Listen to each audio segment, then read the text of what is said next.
Kekalahan 1-2 dari Tiongkok di laga kualifikasi Piala Dunia 2026 15 Oktober 2024 di Qingdao, China menjadi pukulan telak Shin Tae-yong melakukan 3 kesalahan yang membuatnya malu.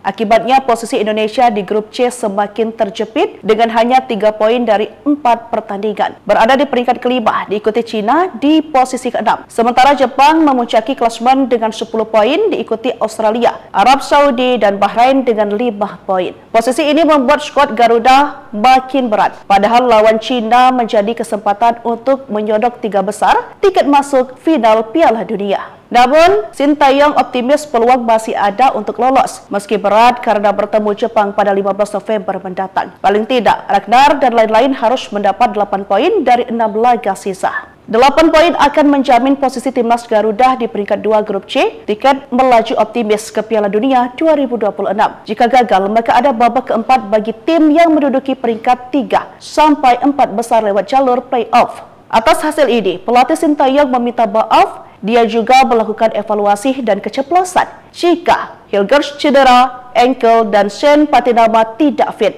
Dia tetap optimis, peluang selalu ada. Dia fokus evaluasi dan strategi tim. 1 pemain bertahan, kami mengalami cedera, dan satunya dalam kondisi kurang prima, ujar Shin Tae-yong. Blunder dan 3 kesalahan, yakni pertama, perubahan taktik. Dalam pertandingan ini, Shin Tae-yong membuat 4 perubahan taktik hingga Shen Patinama kewalahan di sektor kiri dan Indonesia juga kesulitan mengatur ritme tanpa Tom sehingga permainan tidak efektif dan minim kreasi.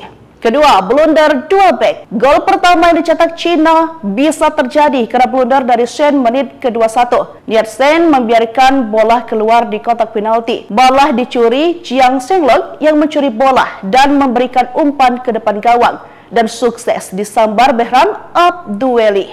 Gol kedua Cina juga tercipta karena kesalahan pemain bertahan Indonesia. Hilgers kurang cermat mengantisipasi pergerakan Shang Yuning yang sukses menerima umpan terobos dari Gao Zhuyi. Ketiga, tanpa target man ini adalah masalah lama Indonesia. Shin Tae-yong pun punya beberapa penyerang seperti Ragnar Oratmangun dan Rafael Strike. Hanya saja karakter mereka bukan target main.